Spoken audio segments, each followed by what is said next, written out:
বাংলাদেশে জনপ্রিয়তায় জায়গা করে নিয়েছে মুক্তছড়া ও নৌকাটা ঝর্ণা। তাই প্রতি বছর বর্ষাকালে হাজারো ভ্রমণপ্রেমী ছুটে আসে এই ঝর্ণাগুলো দেখতে। তবে ঝর্ণাগুলো দেখতে যতটাই সুন্দর, ঠিক তার উল্টো হচ্ছে এর যাতায়াত পথ। তাই আজ আমি আপনাদের দেখাবো কিভাবে সঠিক নিয়মে এই দুটি ঝর্ণায় একদিনে ভ্রমণ করে ঘুরে আসবেন। আমরা সকাল 6টার থেকে হোটেল থেকে বের হয়ে নাস্তা করার উদ্দেশ্যে কাপ্তাই বাজারের দিকে যাচ্ছি। তো নাস্তা করে আমরা 8:30টার যে বোটটি প্রথম সার্ভে, ওই বোটে করেই আমরা বিলাইছড়ির উদ্দেশ্যে যাব। আলহামদুলিল্লাহ, আমরা ইতিমধ্যে কাপ্তাই জেটি ঘাট এসে পৌঁছে গিয়েছি। তো আমরা এখন আগে থেকেই টিকিট কেটে নিব, কারণ এই বোর্ডের যাত্রী যদি ফিল আপ হয়ে যায় তাহলে ওনারা আর টিকিট দেবে না। সো এটি সবসময় মাথায় রাখবেন, যারা ফার্স্ট ট্রিপে যেতে চান তারা অবশ্যই আগে এসে দ্রুত এসে টিকিট কেটে নেবেন, কারণ ওদের সিট খুব সীমিত। এই বোটটি যদি ফিল আপ হয়ে যায়, পরবর্তী বোট ছাড়তে 2 থেকে 3 ঘন্টা লেট হবে। সো যারা একদিনে ঘুরে আসতে চাইবেন তারা অবশ্যই 8:30টার যে বোটটি যায় এটি এসে দ্রুত টিকিট কেটে নেবেন। বিলাইছড়ি যাওয়ার আগে সবাই প্রয়োজনীয় কাগজ রেডি করে নেবেন, কারণ সামনে বর্ডার গার্ড চেক করবে। যাদের আইডি কার্ড নেই তারা অবশ্যই স্টুডেন্ট আইডি কার্ড শো করবেন। আমরা নৌকায় এসে পৌঁছে গেলাম। তো বিলাইছড়ির উদ্দেশ্যে কিছুক্ষণ পর আমাদের বোট ছাড়বে। দেখতেই থাকুন সেই নৈসর্গিক সৌন্দর্য, এই লেকের সৌন্দর্য আপনাদেরকে দেখানোর চেষ্টা করবো।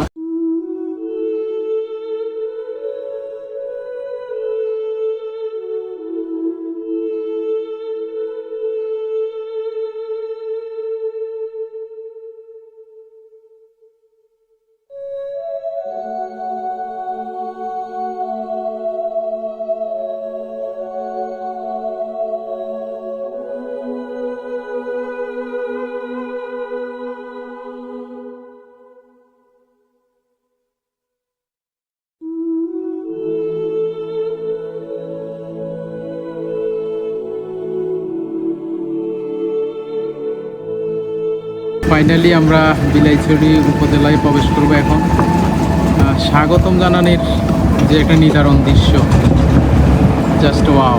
পানির মাধ্যমে দাঁড়িয়ে আছে বিলাইছড়ি উপজেলা। অসাধারণ অসাধারণ।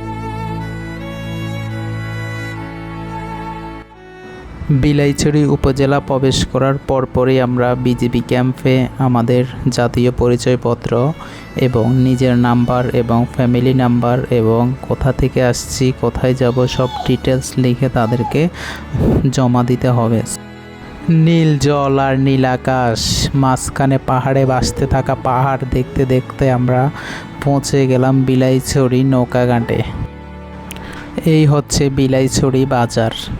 এখানে একটা অদ্ভুত কাণ্ড ঘটে গেছে গাইস। আমরা যখনই ট্রলার থেকে নামলাম বিলাইছড়ি ঘাটে, তো ওখান থেকে একটি নৌকা নিয়ে আমাদের আরেকটা স্পটে যেতে হবে। তো সেখান থেকে পায়ে হেঁটে আমাদের কাঙ্ক্ষিত ঝর্ণার উদ্দেশ্যে যেতে হবে। তো তখনই ওখানের যেই নৌকা আলা মানুষগুলো আছে, মাঝি, তারা আমাদের কাছ থেকে বাড়তি ভাড়া আদায় করতে চাইছিল। সো আমার সামনে যেই দিদিটাকে দেখতে চাইছেন, উনিও ওদিকেই যাবে, ঝর্ণার ওদিকে। উনি আমাদেরকে অনেক বুঝাই বলছে যে আরেকটা ঘাট আছে, ওই পাশ দিয়ে যদি ওই ঘাট দিয়ে যাওয়া যায় তাহলে প্রায় অনেক কম টাকায় যাওয়া যাবে। সো আমরা ওনার কথা শুনে ওনার সাথেই যাচ্ছি। আমরা যখন কাপ্তাই থেকে বোটে উঠছি, আমার এই দিদি জোনাকি চাকমা দিদি, উনি আমাদেরকে অনেক যথেষ্ট হেল্প করেছে বোট নেওয়ার জন্য, কারণ আমরা তো কিছুই জানি না।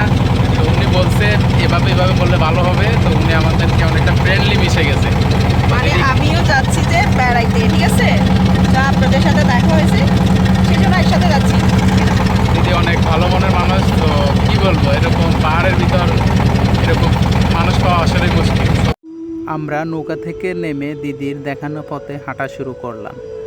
হাঁটতে হাঁটতে এক পর্যায়ে দিদি তার বাড়িতে এসে পৌঁছে গিয়েছে। তো আমাদেরকে দেখিয়ে দিয়েছে ঝর্ণার পথ।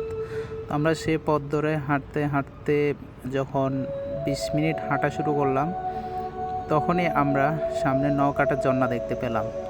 তো সবাই মিলে নৌকাটার জন্য কিছু সময় কাটালাম। আমরা জানি এখানে বেশিক্ষণ থাকা যাবে না, কারণ আমাদেরকে এখনও আরও দুর্গম পথ পাড়ি দিতে হবে, কারণ সামনে রয়েছে মুক্তছড়া ঝর্ণা, যে কাঙ্ক্ষিত ঝর্ণার জন্য এত কষ্ট করে এখানে আসা। আচ্ছা আচ্ছা ঠিক আছে সৌরভ হুম দাদার সাথে দেখা হয়ে গেল, ওনারা ঝর্ণা এসেছে। দাদা কি স্থানীয়? এখানে বাড়ি, এখানে বাসা এখানে, ওনাদের বাসা এখানে, ওনারা আমাদেরকে রাস্তায় নামার জন্য ঠিকানা দিয়ে দিয়েছে। নৌকাটা ঝর্ণায় কিছু সময় কাটানোর পর যখন মুখ্য ছড়া ঝর্ণার উদ্দেশ্যে রওনা দেব, তখনই শুরু হলো আসল অ্যাডভেঞ্চার। কি মারাত্মক এক অভিজ্ঞতা দিয়ে আমাদের যেতে হয়েছে, আপনারা দেখতেই থাকুন।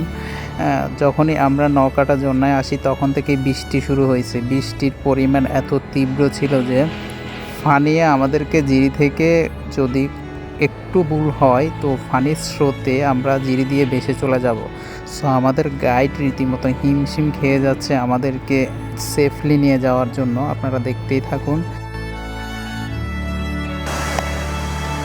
আস্তে আস্তে কত যে ছোট ঝর্ণা দেখলাম, এখন এগুলো কোনো ঝর্ণাই মনে হচ্ছে না।